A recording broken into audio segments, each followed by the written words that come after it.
that are building satellites and are also launching. So, which also means that it's today, if you have $10,000, you can actually set up your own ground station today. And so, of course, with that and with the low Earth orbit satellites, as we call as LEOs, where to build and to launch a satellite, it's very affordable. To set up a ground station, you have $10,000, or you can also go to systems like Amazon, where they offer ground station as a service today. So in this, we will, I and my colleague, Mr. Tejas, who by the way has did his education also from Netherlands, from the Delft University, and he's the head of our cybersecurity research that focuses on space systems. So with this, I'll be showing you, in fact, a presentation.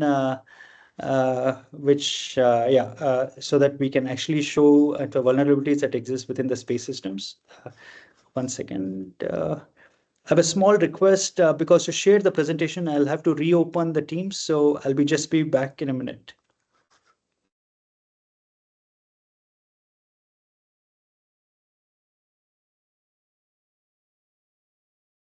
Seems you're still on for us.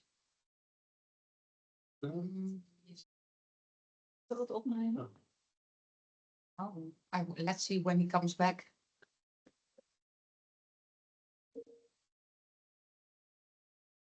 Yeah. Yeah. So I'm sorry for that because I had to share the presentation. We just to do it. Maybe you could record the presentation. Yeah. So just is it Record the presentation or send it? Yeah, record and send it, like the video recording of it. Yes, I'm now recording you, Suhas. Yeah. The full Teams meeting. So you will. Yeah, that's what I meant. Yeah. So I'm not able to share the presentation here. Okay. Yeah. One second. Just a second. Yeah.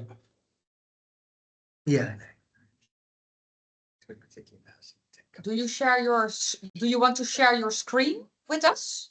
Yeah. Oh, yes. Are you able to see it now? Yeah. Okay, perfect.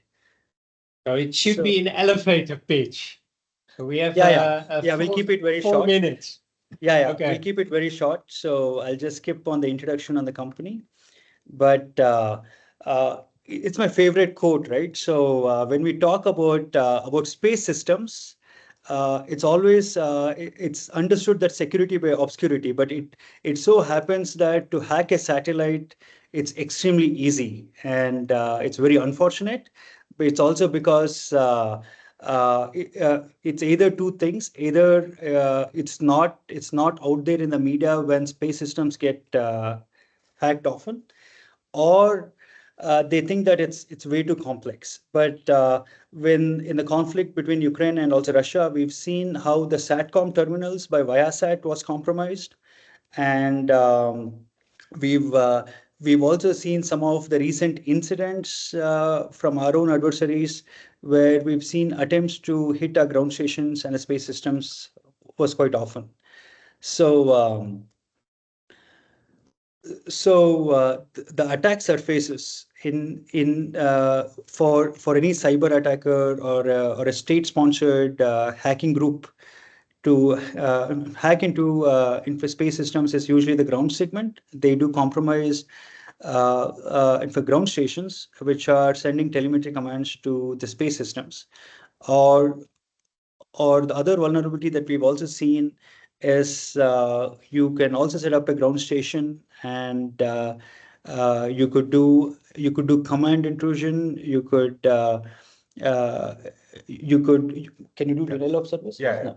Yeah, you can also do denial of services, and you can also hijack a satellite, and And also in the dark web, there are also talks to do ransomware attacks on satellites. So the whole idea is you take a control over a satellite, and until the ransom is paid, the satellite is hijacked, and it's controlled by the hacking groups. So the most easiest is the ground segment, and then eventually from ground segment you could get into space segment and the link segment, and another most easiest is user segment. And when I was at one conference, we demonstrated how a SATCOM terminal on a ship could be hacked by sitting in Bangalore, India, or anywhere in the world, where you have a ship that is sailing in the high seas near Norway, and you compromise a SATCOM terminal. And if you wanted, you could have alienated all the communications of the ship. So as in our everyday life, we're extremely reliant on space systems and satellites, but I think when it comes to the security of these, unfortunately, it's not taken very seriously. And yeah, it's also very important that all the countries has to ensure that you have a specific focus and a policy to protect space assets from cyber attacks. So I'll not bore you with too much of technical details, but yeah, it's also one of the research which was done by Tejas on Starlink satellites. And we've also done a lot of research on SATCOM terminals as well, where we've shown the vulnerabilities that exist in SATCOM terminals that are used in ships today.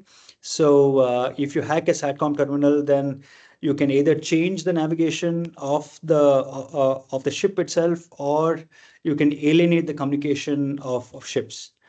So, and the most complex in any space, like cyber attack on a space segment, on space systems is a link segment. Do you want to talk about that? So the link segment is the communication aspect of a satellite, how it connects back to the ground station or a user terminal. And we assume that a lot of these are encrypted communications, but a lot of other communications, like, it could be even sending the commands to the satellite itself, even used by a lot of other agencies, are not encrypted at all. So anyone could hijack a satellite or send a unauthenticated command, and it will process and accept the command and do some task on the satellite. And one of the other major concerns over these operations, and especially in satellite operations, is like it's all moving towards software defined satellites, where a payload can have multiple features and applications, and anyone can lease a satellite to task a particular sensor. Maybe I can task a imaging sensor to take pictures of India or some situational data. But since this leasing is more like accessing just an API, that brings out a lot of vulnerabilities itself, and all that is attributed to link segment and onto the satellite itself. So that's our primary focus area and research as well. Yeah. And I'll not bore you with the satellite architecture, but yeah, Here we are trying to showcase like the entry points for an adversary or an attacker, how he can how he they can send a malicious link or an unauthenticated command to the onboard computers on the satellite, and how it can navigate through the payload systems and other connected systems on the satellite itself. And right now there is no such architecture, at least in the public domain, where each of these modules are encrypted or having authenticated communication between them. So that's something which we are actively trying to solve with the design and user agencies in India. And we want to do the same thing for other satellite manufacturers and companies across the world. Yeah. And on the space segment, of course, something also very interesting that we've discovered as part of our R&D was uh, also to tell that when space agencies or space tech startups are planning to launch satellites, then we've seen attempts being made to do something called as poisoning the SSA data, which is basically a space situational awareness data. So you falsely tell the space agency, telling that, hey, there's a debris there, and your satellite has to maneuver or to turn on a fail-safe mode when there is no actual debris, but you poison the data in such a way that you make the satellite believe that there is a debris, and when there's a debris, which the satellite thinks, okay, there's a debris and it's going to hit the satellite, then the satellite turns on something called as fail-safe mode, and when the fail-safe mode is turned on, then it becomes extremely vulnerable. Either the satellite exhausts its fuel, or it's also very vulnerable to take commands from any ground stations. So we've also identified those threat vectors that could exist, and we've also indicated the attack exploitability of these attack vectors that we've identified here. And the biggest one is obviously with denial of services and backdoors. So backdoors can come in two forms. One is in the supply chain process itself. So the supplier to the space agency or to a space tech startup can actually leave a backdoor. It could be at the chip level, at the silicon level, or at the components level. And with these backdoors, you have APT groups or the state-sponsored hacking groups can take control, and also malicious firmware updates that could be sent to the satellites. As they just mentioned, with software-defined satellites, you need to push firmware to these satellites, and these firmware could also have malicious code entries. Something I definitely want to recognize and to congratulate Europe, especially the European Space Agency, and this is from European Space Agency and Thales, right? So so the French company called Thales and the European Space Agency came up, which is something very interesting, but unfortunately it's not very popular. So I thought I'll also bring this up, where in the cyber world, we have something called as MITRE attack chains. So you understand the attack vectors which a hacker follows, and you ensure that you are able to fix those vulnerabilities or the possible vulnerabilities that could exist, and you can also conduct your cybersecurity audit accordingly. And the European Space Agency has come up with something called Sparta, which is basically space attack research and tactical analysis. So here you can see all the attack vectors that could exist in space systems, and any space agency which intends to launch satellites or to build satellites from scratch, they need to ensure that all the possible vulnerabilities is audited for and is tested well for any cyber attacks. So yeah. We've also advised the best practices for any space agencies. The fact that we come from cyber warfare and cyber defense space, I keep telling our clients that include space agencies and space tech startups, we keep telling that it's always secure by design.